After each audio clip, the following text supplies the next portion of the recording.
सभी को नमस्कार, गुड इवनिंग। स्वागत है सभी का आज की इस लाइव क्लास में। साथियों, हम बात कर रहे थे मई और जून के करंट अफेयर्स की, जिसकी दो सीरीज अपनी पहले हो चुकी थी और उसी को आज हम कंटिन्यू करेंगे। तो फटाफट से एक बार सभी साथियों को शेयर कर दीजिए ताकि सभी लोग लाइव आ सकें और आज की इस क्लास से अब जुड़ सकें। तो फटाफट से शेयर कर दीजिए क्लास को और फिर बात करेंगे हम मई जून के करंट अफेयर्स की जो सीरीज चल रही थी अपनी, उसको कंटिन्यू करेंगे। और आज सबसे पहले अपन जो डिस्कस करने वाले हैं वो है 77वें कांस फिल्म महोत्सव में सर्वश्रेष्ठ अभिनेत्री का पुरस्कार जीतने वाली पहली भारतीय कौन बनी है। मोस्ट इंपोर्टेंट क्वेश्चन है साथियों ये, कि पहली भारतीय बनी है। और कांस फिल्म महोत्सव जिसका आयोजन पेरिस में होता है, ये अपने आप में एक बहुत ही प्रतिष्ठित फिल्म समारोह होता है। तो जो कांस फिल्म महोत्सव हुआ,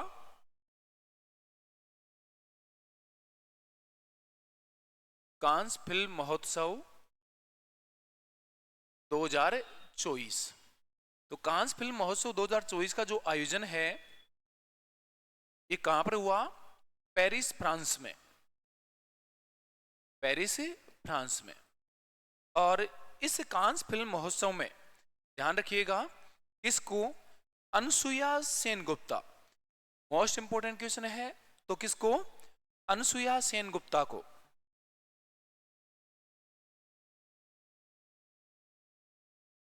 अनसुया सेनगुप्ता को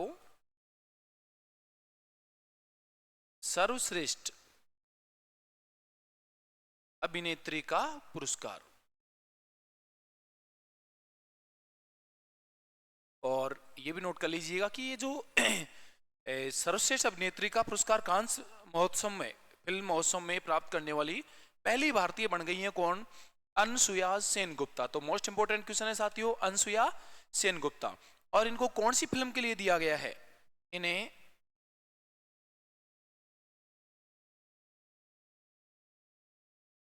द सेमलेस, इन्हें द सेमलेस फिल्म हेतु किया गया। तो इनको ये जो सर्वश्रेष्ठ अभिनेत्री का पुरस्कार दिया गया है वो कौन सी फिल्म के लिए दिया गया है? The seamless. तो ध्यान रखिएगा, कांस फिल्म महोत्सव 2024 आयोजन कहाँ होता है? पेरिस, फ्रांस में। और इसमें जो भारतीय अभिनेत्री हैं अनसुया सेनगुप्ता, इन्होंने रिकॉर्ड बनाया है, पहली भारतीय बन गई हैं इसमें सर्वश्रेष्ठ अभिनेत्री का पुरस्कार जीतने वाली। और कौन सी फिल्म के लिए जीता है? द सेमलेस के लिए। तो नोट कर लीजिएगा फटाफट से। और जैसे ही नोट कर लो तो मुझे कमेंट सेक्शन में थंब इंप्रेशन भेज दीजिएगा ताकि मुझे पता चल सके कि आपने नोट कर लिया है।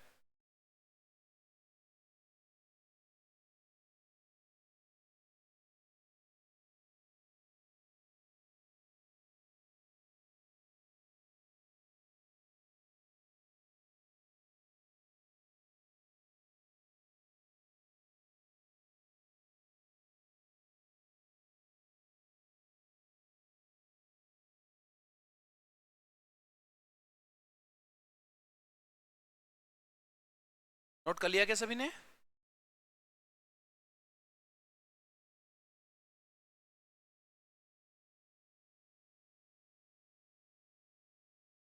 अगर नोट कर लिया हो तो आगे चलते हैं नेक्स्ट क्वेश्चन पे।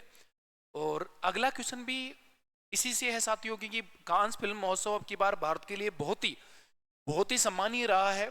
और भारत के हिस्से में एक और इम्पोर्टेंट पुरस्कार इस महोत्सव से आया है, और वो क्या है देखते हैं।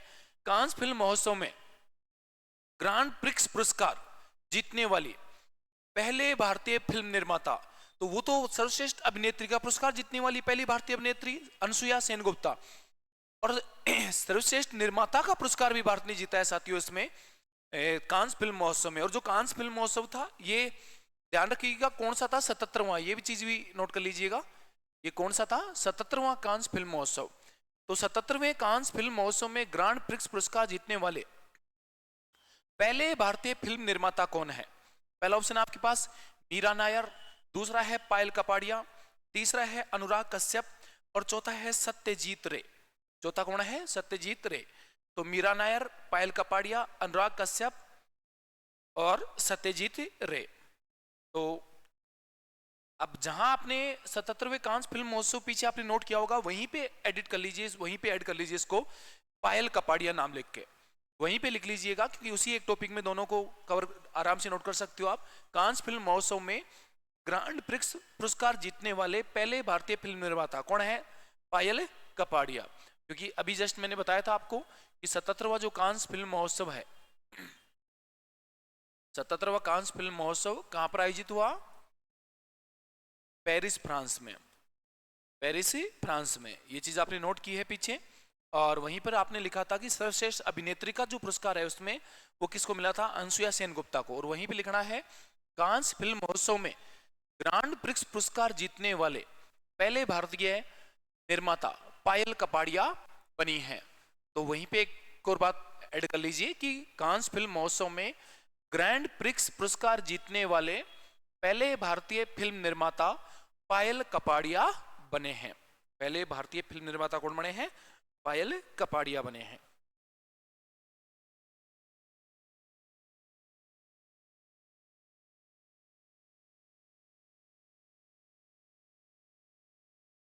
इसके अलावा यहां पर एक चीज और नोट करनी है कि इन्हें यह पुरस्कार कौन सी फिल्म के लिए मिला है? तो इन्हें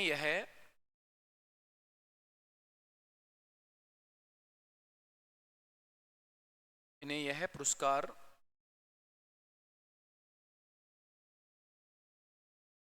feature film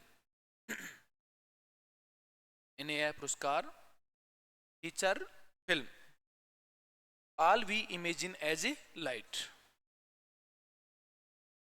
all we imagine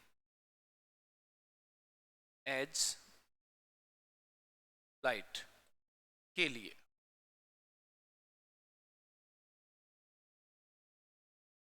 दिया गया। तो उधर तो उनको किसके लिए मिला था? द सेमलेस के लिए।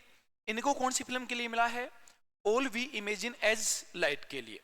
तो पायल कपाड़िया को कांस फिल्म महोत्सव में ग्रैंड प्रिक्स पुरस्कार जीतने वाले पहले भारतीय फिल्म निर्माता बने हैं। और इनको फीचर फिल्म की श्रेणी में कौन सी फिल्म के लिए दिया गया है? All we imagine as light. तो अनसुया सेन गुप्ता को मिला था किसके लिए? द सेमलेस के लिए। इनको मिला है all we imagine as a light के लिए। चलिए, नोट कर लिया होगा सबने।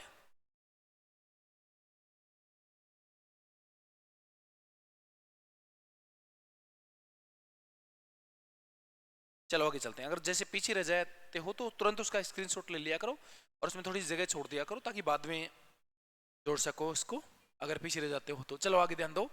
2024 में किस टीम ने इंडियन प्रीमियर लीग की ट्रॉफी जीती? और शायद मैं नहीं मानता कि इस प्रश्न का जवाब किसी को पता नहीं होगा, क्योंकि क्रिकेट वगैरह में तो वैसे ही रुचि खूब होती है। मोस्टली लड़कों को तो सबको पता होगा। और फटाफट से बता दो किस टीम ने जीता है, फटाफट से बता दीजिए।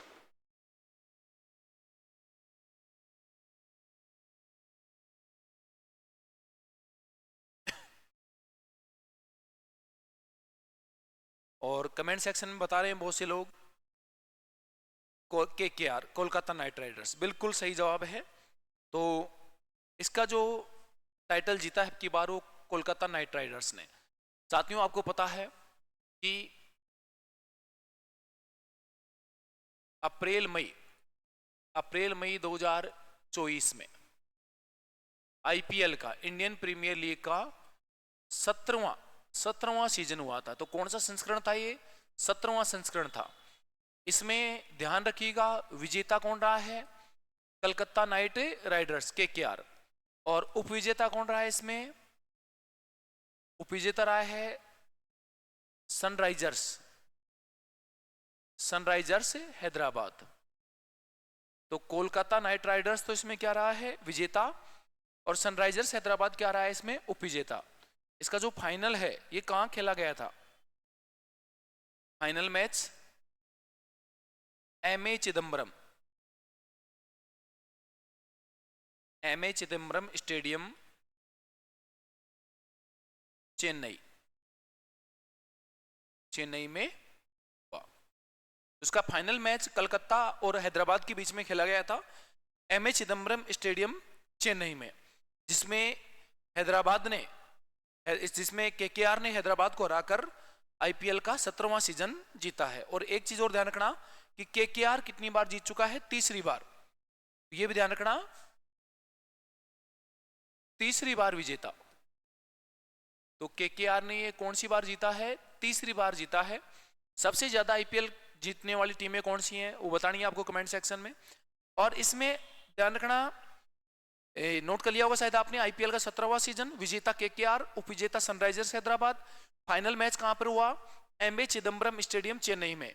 और इसमें सर्वाधिक रन किसने बनाए, सर्वाधिक रन बनाने वाले को मिलता है ऑरेंज कैप। सर्वाधिक रन जिसको हम कह सकते हैं ऑरेंज कैप, किसको मिला, जो सर्वाधिक रन बनाता है बल्लेबाज उसको क्या दिया जाता है इसमें, ऑरेंज कैप। और ऑरेंज कैप किसको मिला, विराट कोहली को। ऑरेंज कैप किसको मिली, विराट कोहली। और विराट कोहली कौन सी टीम के खिलाड़ी हैं आपको पता है, आरसीबी, रॉयल चैलेंजर्स जो बेंगलोर है, आरसीबी। इन्होंने कितने रन बनाए, 741 रन। और purple cap, purple cap, purple cap उसको मिलती है जो सर्वाधिक क्या लेता है, विकेट। तो आईपीएल 2024 में सर्वाधिक विकेट लेने वाले जो खिलाड़ी थे वो कौन थे, हर्षल पटेल। कौन थे, हर्षल पटेल, जिन्होंने 24 विकेट लिए। हर्षल पटेल ने कितने विकेट लिए, 24 विकेट लिए, इसलिए इनको मिलती है पर्पल कैप। जो कौन सी टीम के खिलाड़ी हैं ये, पंजाब। तो पंजाब के खिलाड़ी हर्षल पटेल, बेंगलुरु के खिलाड़ी रोहित वो विराट कोहली, सर्वाधिक रन बनाए उन्होंने, इसलिए इनको ऑरेंज कैप मिली। सर्वाधिक विकेट लिए किसने, हर्षल पटेल ने, इसलिए इनको पर्पल कैप दी गई।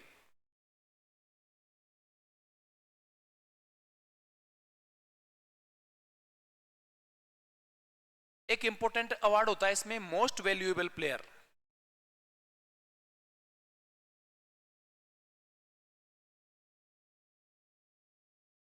मोस्ट वैल्यूएबल प्लेयर ये दिया गया किसको, सुनील नरेन को। और सुनील नरेन कौन सी, कोलकाता नाइट राइडर्स, केकेआर के खिलाड़ी थे, मोस्ट वैल्यूएबल प्लेयर। इसके अलावा एक होता है इमर्जिंग प्लेयर।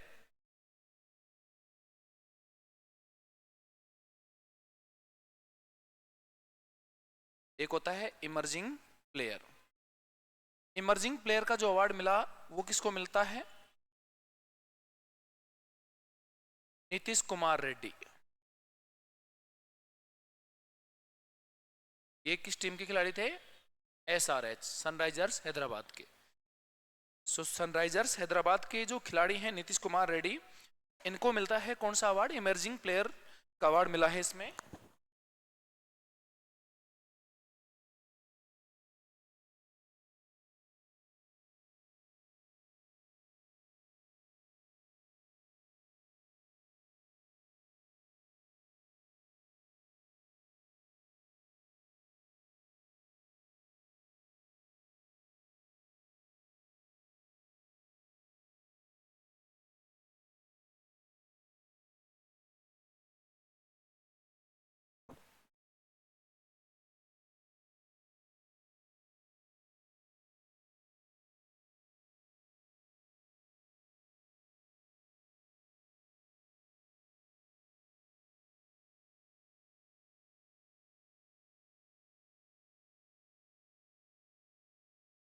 नोट कर लिया सबने।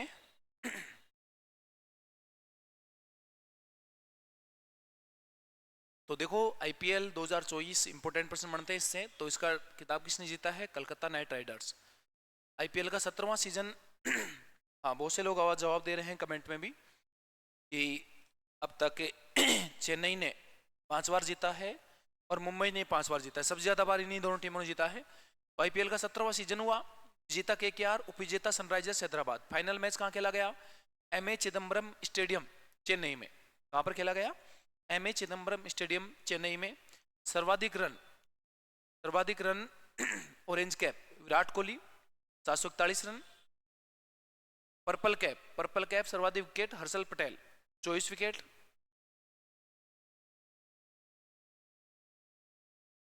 मोस्ट वैल्यूएबल प्लेयर का अवार्ड मिला किसको, सुनील नरेन को।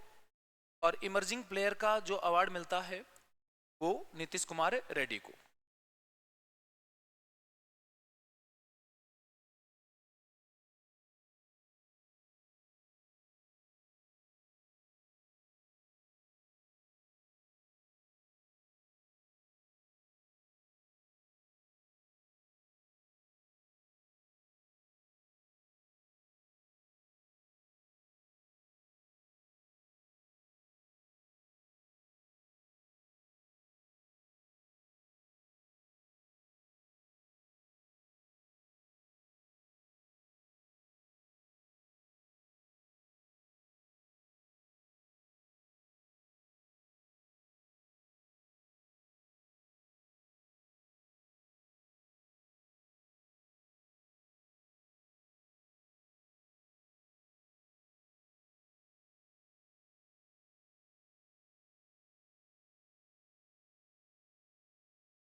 ठीक है, आगे चलते हैं। और नेक्स्ट क्वेश्चन है, उत्तर प्रदेश की गुलाबी ई रिक्शा चालक आरती पिंक ई रिक्शा चलाती थी वो, और इन्होंने बहुत ही प्रतिष्ठित और मोस्ट इंपोर्टेंट क्वेश्चन है, उत्तर प्रदेश की गुलाबी ई रिक्शा चालक आरती ने 22 मई 2024 को कौन सा प्रतिष्ठित पुरस्कार जीता है? तो गुलाबी रिक्शा चालक आरती ने 22 मई 2024 को कौन सा प्रतिष्ठित पुरस्कार जीता है? तो इन्होंने जीत लिया साथियों अमल कलोनी महिला सशक्तिकरण पुरस्कार। कौन सा पुरस्कार जीता है? अमल कलोनी महिला सशक्तिकरण पुरस्कार। ध्यान रखना, ये आरती ध्यान रखना कहां की? बहराइच, बहराइच यूपी की एक रिक्शा चालक है, रिक्शा चालक। और इनको ये जो अमल कलोनी महिला सशक्तिकरण पुरस्कार दिया गया है, तो लिख लीजिएगा अमल कलोनी महिला सशक्तिकरण पुरस्कार, और उसके नीचे ऐड कर लेना बहराइच यूपी की एक रिक्शा चालक आरती, आरती को दिया गया। तो अमल कलोनी महिला सशक्तिकरण पुरस्कार किसको दिया गया? बहराइच यूपी की एक ई रिक्शा, एक ई रिक्शा चालक आरती को दिया गया। अब ये दिया किसके द्वारा जाता है ये भी नोट कीजिएगा। यह पुरस्कार British British charity Prince trust international, एक ब्रिटिश चैरिटी है जिसका नाम है Prince trust international, Prince trust international द्वारा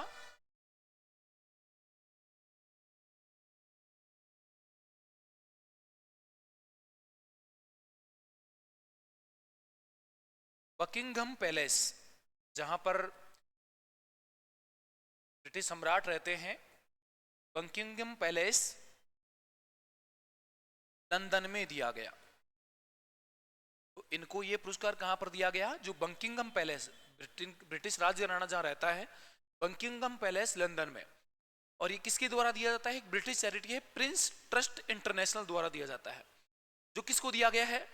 यूपी की एक पिंक ई रिक्शा चालक है, गुलाबी कलर का ई रिक्शा दिया गया था सरकार द्वारा इनको, तो वो ई रिक्शा चलाती है और ये महिलाओं को जागरूक करने में इनका विशेष योगदान रहा है। ये पुरस्कार एक युवा महिला को दिया जाता है जिसका महिला सशक्तिकरण में एक विशिष्ट क्या रहा हो? योगदान। तो ऐसी युवा महिला जिसका महिला सशक्तिकरण में विशिष्ट योगदान रहा हो, ऐसी युवा महिला को यह पुरस्कार दिया जाता है। किसके द्वारा दिया जाता है?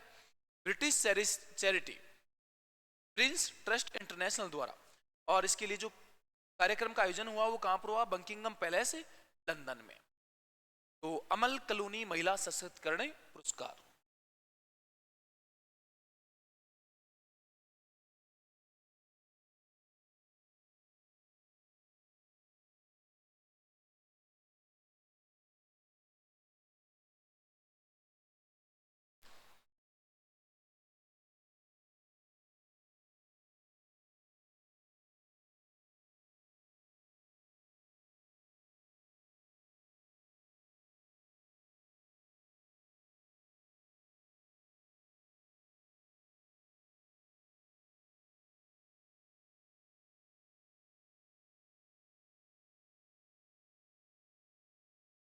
उम्मीद करता हूं नोट कर लिया होगा सबने। Clear note. तो आरती कहाँ की है? बहराइच यूपी की। कौन सा पुरस्कार मिला इनको? अमल कलोनी महिला सशक्तिकरण पुरस्कार। किसके द्वारा दिया गया? ब्रिटिश सरकार के द्वारा। जो एक ट्रस्ट है, ब्रिटिश चैरिटी है, प्रिंस ट्रस्ट इंटरनेशनल द्वारा, जो बकिंगम पैलेस लंदन में दिया गया। चलो आगे चलते हैं। सीधा सा छोटा सा प्रश्न है, रेमल चक्रवात। नोट कर लीजिएगा कॉपी में, रेमल चक्रवात। तो रेमल चक्रवात से प्रभावित राज्य हैं, तो ये राज्य हैं साथियों पश्चिम बंगाल और उड़ीसा। तो रेमल चक्रवात ध्यान रखना, मई 2024 में, मई 2024 में बंगाल की खाड़ी में, बंगाल की खाड़ी में उत्पन्न हुआ। तो पूछा जाए रेमल चक्रवात कहां उत्पन्न हुआ था? बंगाल की खाड़ी में उत्पन्न हुआ। और भारत के प्रभावित जो राज्य थे, प्रभावित क्षेत्र, तो प्रभावित क्षेत्र थे साथियों पश्चिम बंगाल, उड़ीसा। तो ये इससे प्रभावित हुए। यहां पर इसने काफी तबाही मचाई। इसके अलावा बांग्लादेश में भी अच्छी खासी तबाही मचाई थी इसने। लेकिन भारत के क्षेत्रों की बात करें तो कौन से थे? पश्चिम बंगाल और उड़ीसा। तो रेमल चक्रवात का प्रभाव भारत के कौन से राज्यों में रहा? नोट कर लो, पश्चिम बंगाल, उड़ीसा में। उत्पन्न कहां होता है? ये बंगाल की खाड़ी में। तो नोट कर लीजिएगा रेमल चक्रवात।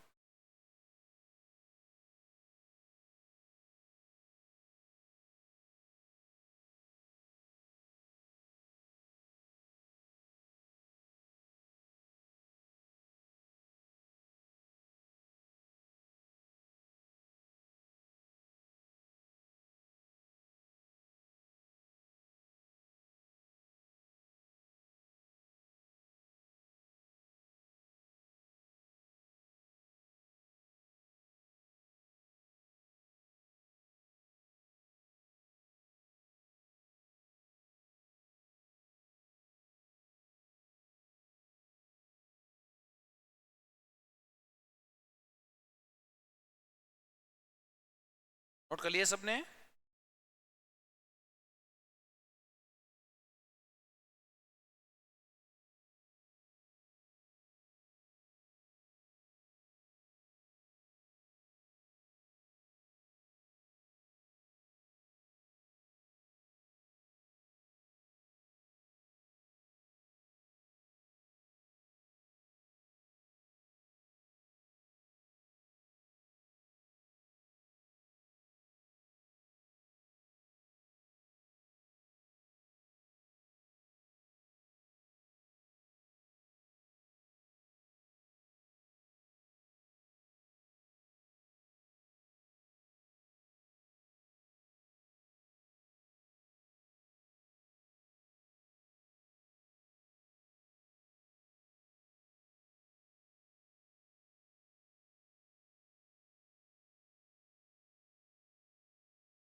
चलिए आगे चलते हैं। नेक्स्ट है सुनीता विलियम्स। सुनीता विलियम्स, इनका नाम खूब आप अखबारों में सुन रहे हो इस टाइम। सुनीता विलियम्स अपनी तीसरी अंतरिक्ष यात्रा के दौरान कौन से अंतरिक्ष विमान से अंतरिक्ष पहुंची? तो सुनीता विलियम्स अपनी तीसरी अंतरिक्ष यात्रा के दौरान कौन से अंतरिक्ष विमान से अंतरिक्ष पहुंची? तो नोट कर लीजिएगा सुनीता विलियम्स। तो सुनीता विलियम्स ने ध्यान रखना, हाल ही में इनकी ध्यान रखना कौन सी अंतरिक्ष यात्रा पे गई है? तीसरी अंतरिक्ष यात्रा। और ज्यादा चर्चा में इसलिए कि अंतरिक्ष में जाके फंस गई हैं। इनको जून में वापस आना था, लेकिन किसी कारण से इनके विमान में जो हीलियम गैस के लीकेज के कारण ये अंतरिक्ष में फंस चुकी हैं, अभी तक भी नहीं आई हैं, जो एक चुनौती बना हुआ है नासा के लिए। तीसरी अंतरिक्ष यात्रा पर पहुंचने वाली प्रथम महिला। तो ये अपने आप में रिकॉर्ड हो गया इनके नाम। तीसरी अंतरिक्ष यात्रा पर अंतरिक्ष में जाने वाली पहली महिला कौन बन गई है? सुनीता विलियम्स बन गई हैं, जो ध्यान रखना भारतीय मूल की, भारतीय मूल की क्या है? ये अमेरिकी अंतरिक्ष यात्री। ये भारतीय मूल की अमेरिकी अंतरिक्ष यात्री हैं। ये पहली बार इनका जो अंतरिक्ष यात्रा रही थी वो 2006 में थी। दूसरी बार इन्होंने अंतरिक्ष यात्रा की 2012 में, और तीसरी अंतरिक्ष यात्रा पर गई थी अभी 2024 में। तो देखो याद रखना, हर बार डबल किया है इन्होंने, 6, 12, 24, तीनों अंतरिक्ष यात्राएं इनकी, 6, 12, 24। और अब की बार ये अंतरिक्ष में जाके क्या हो गई, फंस गई हैं सर, अंतरिक्ष में जाके क्या हो गई है, फंस गई हैं, वापस सकुशल इनको नहीं लाया गया है। और ये कौन सी विमान से इन्होंने अंतरिक्ष यात्रा भरी थी, तो बोइंग स्टार लाइनर। तो लिख लीजिएगा ये बात भी, इन्होंने जो अंतरिक्ष यात्रा, अंतरिक्ष उड़ान भरी थी, वो इनके सहयोगी थे बुच विल्मोर, उनके साथ ये गई थी।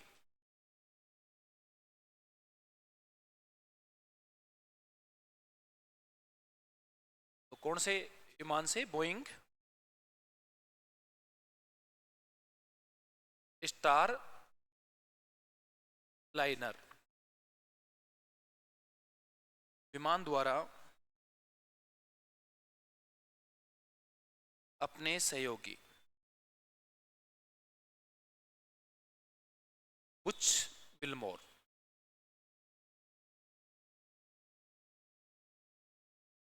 के साथ गई,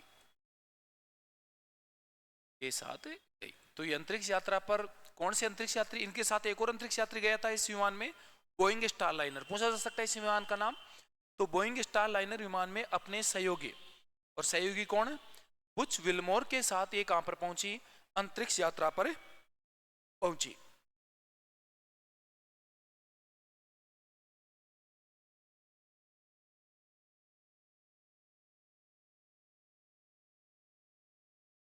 तो भारतीय मूल की अंतरिक्ष यात्री हैं ये, और अभी ध्यान रखना इनको जून में वापस आना था, लेकिन ये वापस नहीं आ पाई है, इसी वजह से चर्चा में रही है सुनीता विलियम्स। इसलिए आजकल प्रतियोगी परीक्षा में बहुत प्रश्न पूछे जा रहे हैं इनसे, ध्यान रखिएगा। तीसरी अंतरिक्ष यात्रा पर पहुंचने वाली पहली महिला बन गई है, भारतीय मूल की अमेरिकी अंतरिक्ष यात्री हैं। पहली बार गई थी 2006 में, दूसरी बार 2012 में, अब की बार तीसरी बार 2024 में गई थी। कौन से विमान से, बोइंग स्टार लाइनर विमान से। किसके साथ गई थी, बुच विल्मोर। लेकिन लेकिन हीलियम इनके विमान में, ये चीज भी नोट कर लीजिएगा, विमान में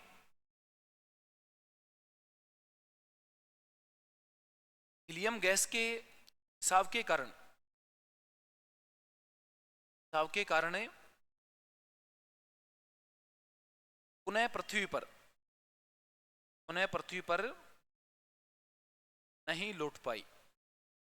हालांकि अभी तक जीवित हैं, सकुशल हैं, और अब फरवरी 2025 में इनको सकुशल पृथ्वी पर लाने के लिए एक विशेष मिशन भेजा जाएगा नासा के द्वारा।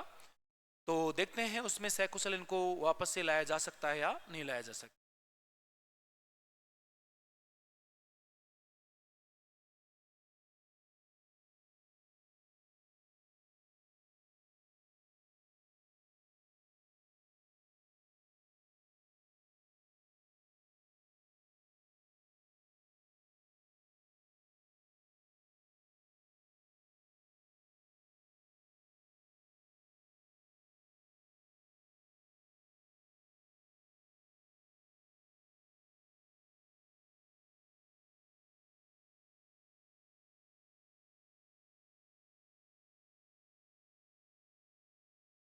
लिख लिया सभी ने, आगे है।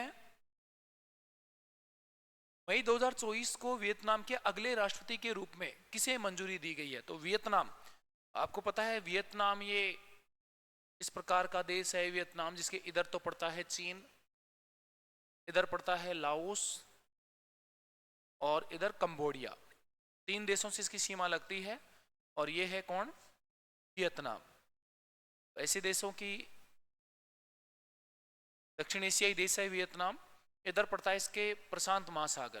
देखो मैपिंग वैपिंग ध्यान रखा करो, ज्योग्राफी में बहुत काम आती है। और ऐसी जगह जब किसी देश का नाम चर्चा में है तो तुरंत सोचा करो कि वो देश कहाँ पर है, किस प्रकार से उसकी लोकेशन है। तो वियतनाम जिसके ऊपर चीन, इधर लाओस कंबोडिया पड़ता है, उधर प्रशांत महासागर पड़ता है। तो मई 2024 को वियतनाम के अगले राष्ट्रपति के रूप में किसे मंजूरी दी गई है, तो साथियों वियतनाम के अगले राष्ट्रपति के रूप में जो मंजूरी दी गई है वो किसको दी गई है, तो लैम को। किसको दी गई है, तो लेम, इसको दी गई है तो लेम।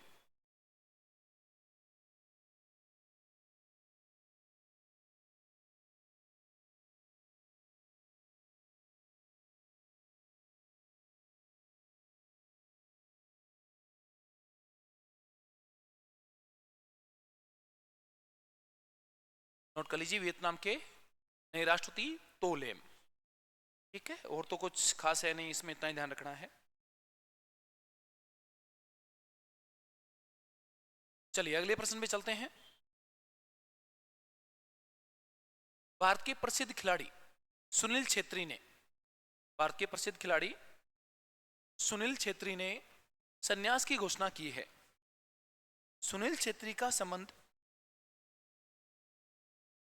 किस खेल से है? तो बताइए, सुनील छेत्री एक बहुत बड़ा नाम है भारत में। सुनील छेत्री का संबंध किस खेल से है? वॉलीबॉल, बास्केटबॉल, फुटबॉल या फिर बेसबॉल?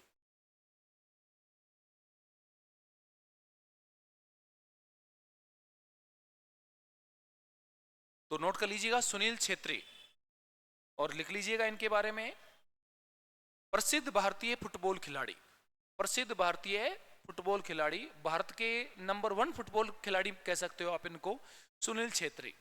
दुनिया के चौथे सर्वाधिक, ये महान खिलाड़ियों में गिना जाता है इनको, भारत में नहीं दुनिया में, दुनिया के चौथे सर्वाधिक गोल करने वाले खिलाड़ी भी हैं। देखो दुनिया में सर्वाधिक गोल करने वाले खिलाड़ियों के नाम लिए जाएं तो पहले पे है साथियों कौन, जिसका नाम पूरी दुनिया जानती है, क्रिस्टियानो रोनाल्डो। सब जानते हैं इस फेमस खिलाड़ी का नाम। दूसरे सर्वाधिक गोल करने वाले जो खिलाड़ी हैं वो है लियोनेस मेसी। तीसरे हैं ईरान के अलीडाई। और चौथे नंबर पर पूरी दुनिया में नाम आता है साथियों किसका, सुनील छेत्री का।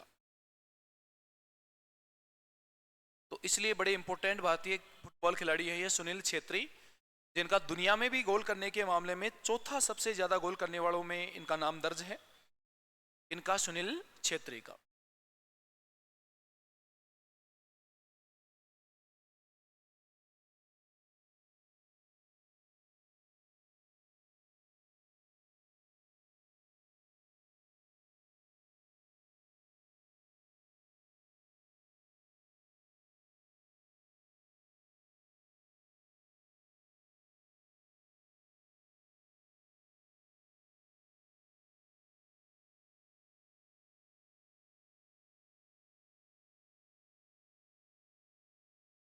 तो नोट कर लिया सबने सुनील छेत्री।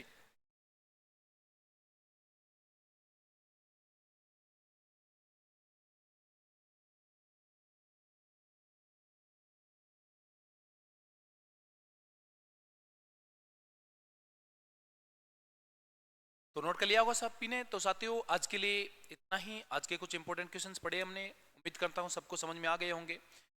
इसके बाद में आगे की क्लास अपनी जारी रहेगी। कल किसी कारण, अति आवश्यक कारण के चलते लाइव क्लास नहीं हो पाएगी, लेकिन हर वीकेंड में क्लास अपनी निरंतर इसी प्रकार से चलती रहेगी। लेकिन कल संडे को आपकी लाइव क्लास का ऑफ रहने वाला साथियों। आज के लिए इतना ही, धन्यवाद, शुभ रात्रि, जय हिंद।